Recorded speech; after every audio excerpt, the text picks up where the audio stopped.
선거철만 되면 정말 여론조사가 쏟아지죠. 근데 혹시 이런 생각 안 해보셨어요? 고작 1,000명한테 물어보고 어떻게 수천만 명의 마음을 그렇게 딱 알아맞히는 걸까요? 그 비밀의 열쇠가 바로 가중치라는 통계 기술이 있습니다. 오늘은 이 가중치를 만드는 대표적인 두 가지 방법, 셀 가중과 레이킹을 비교해보면서요. 과연 어떤 게 진짜 민심에 더 가까운지 한번 제대로 파헤쳐 보겠습니다. 자, 이 질문부터 한번 시작해보죠. 여론조사 보통 1,000명 정도로 하잖아요. 근데 이 소수의 의견이 어떻게 전체 유권자의 생각하고 같아질 수 있을까요? 상식적으로 아무리 무작위로 전화를 돌려도 조사에 더 적극적으로 응답하는 특정 세대나 집단이 더 많이 포함될 수밖에 없는데 말이죠. 바로 이 어긋난 부분을 바로잡는 통계적인 마법이 있습니다. 이걸 우리가 가중치 부여, 영어로는 웨이팅이라고 부르는데요. 이 과정을 거치면 살짝 삐뚤어진 표본이 실제 유권자 구성하고 거의 똑같이 맞춰지는 거죠. 가중치 부여를 제일 쉽게 설명하는 방법은 사진 색 보정에 비유하는 거예요. 우리가 찍은 사진, 색감이 실제 풍경이랑 좀 다를 때 현실에 맞게 이렇게 저렇게 보정하잖아요. 가중치 부여가 바로 그겁니다. 표본에 너무 많이 들어온 그룹의 목소리는 살짝 줄여주고 반대로 너무 적게 들어온 그룹의 목소리는 좀 키워주는 거죠. 그래서 이 표본 전체를 현실 세계의 완벽한 미니어처로 만드는 작업이라고 보시면 됩니다. 자, 그럼 이 보정 작업을 하는 첫 번째 방법, 셀 가중부터 한번 살펴볼게요. 이름처럼 아주 직관적이고 이해하기는 참 쉬운데요. 이게 아주 치명적인 약점을 하나 가지고 있습니다. 셀 가중 방식 정말 단순하고 직관적입니다. 성별, 연령, 지역 같은 변수들을 그냥 다 합쳐버려요. 서울에 사는 20대 남성. 이런 식으로 아주 구체적인 칸, 즉 셀을 만드는 거죠. 그런 다음에 각 칸마다 실제 유권자 비율하고 우리가 조사한 표본 속 비율을 비교하는 거예요. 예를 들어서 실제 유권자 중에 3%를 차지하는 그룹이 우리 표본에선 2%밖에 없었다? 그럼 3 나누기 2, 즉 1.5라는 가중치를 줘서 그분들 목소리를 1.5배 키워주는 겁니다. 간단하죠? 이 방식의 장점은 아주 뚜렷합니다. 원리가 투명해서 이해하기 쉽고 만약 모든 조건이 진짜 완벽하다면 이론상으로는 현실을 가장 정확하게 복제할 수 있는 방법이에요. 변수들이 서로 막 영향을 주는 것까지도 완벽하게 잡아낼 수 있고요. 하지만 이 완벽해 보이는 방법에는 아주 치명적인 결함이 하나 숨어 있습니다. 통계학자들이 이걸 차원의 저주라고 부릅니다. 이 차원의 저주가 바로 문제입니다. 보세요. 성별, 연령, 지역 이 세 가지만 고려해도 우리가 맞춰야 할 칸이 무려 84개나 돼요. 근데 여기에 학력 변수 하나만 더 추가하잖아요. 그럼 이 칸의 개수가 수백 개로 그냥 폭발해버립니다. 그럼 어떻게 될까요? 수많은 칸의 응답자가 아예 한 명도 없거나 겨우 한두 명만 있는 사태가 벌어지는 거죠.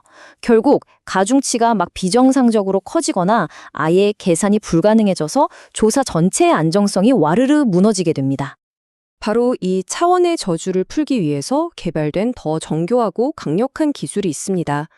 그게 바로 레이킹입니다. 레이킹은요, 모든 걸 한 번에 맞추라고 하지 않아요. 대신에 한 번에 하나씩 변수들의 전체 비율을 차례대로 맞춰 나갑니다. 자, 먼저 전체 성별 비율을 딱 맞추고요. 그 다음엔 그걸 바탕으로 전체 연령대 비율을 맞춰요. 이어서 지역 비율을 맞추죠. 근데 여기서 중요한 게 있어요. 지역 비율을 맞추는 순간 맨 처음에 맞췄던 성별 비율이 다시 살짝 틀어지거든요. 그래서 이 과정을 멈추지 않고 계속 반복하는 겁니다. 성별, 연령, 지역, 이 모든 변수들의 전체 비율이 동시에 딱 맞아 떨어질 때까지요. 아니, 근데 왜 이렇게 복잡해 보이는 레이킹 방식이 오늘날 여론조사에서 거의 압도적인 표준으로 자리를 잡았을까요? 비율을 들어보면 이렇습니다. 셀 가중은 이론적으로는 완벽하지만 너무나 쉽게 깨져버리는 유리잔 같아요. 반면에 레이킹은 약간의 오차는 있을 수 있지만 어떤 상황에서도 안정적으로 제 역할을 해내는 강철 그릇 같은 거죠. 핵심적인 이유는 딱 두 가지입니다.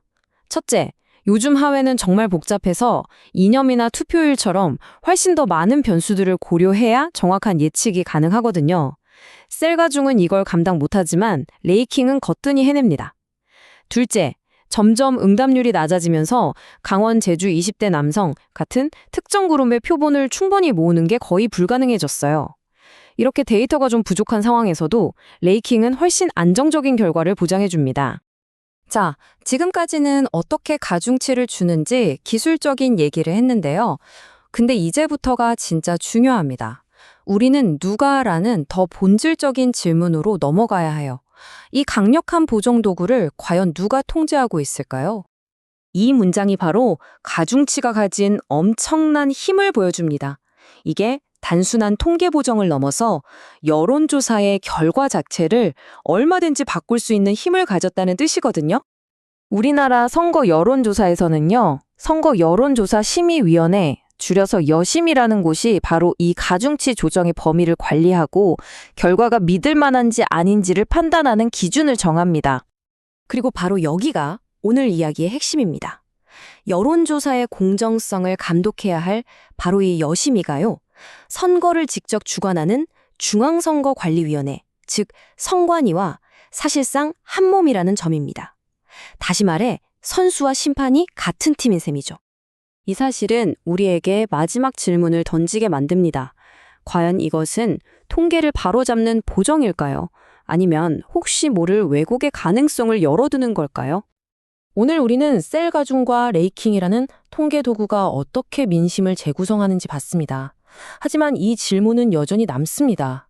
표본을 현실에 맞게 보정하는 기술이 결과 자체를 바꿀 수 있는 막강한 힘을 가졌을 때, 그리고 그 힘을 선거관리기관이 직접 쥐고 있을 때 과연 통계적 조정과 의도적 왜곡의 경계는 어디에 있는 걸까요? 우리가 보는 그 여론조사 숫자들은 과연 누구의 의도를 담고 있는 걸까요?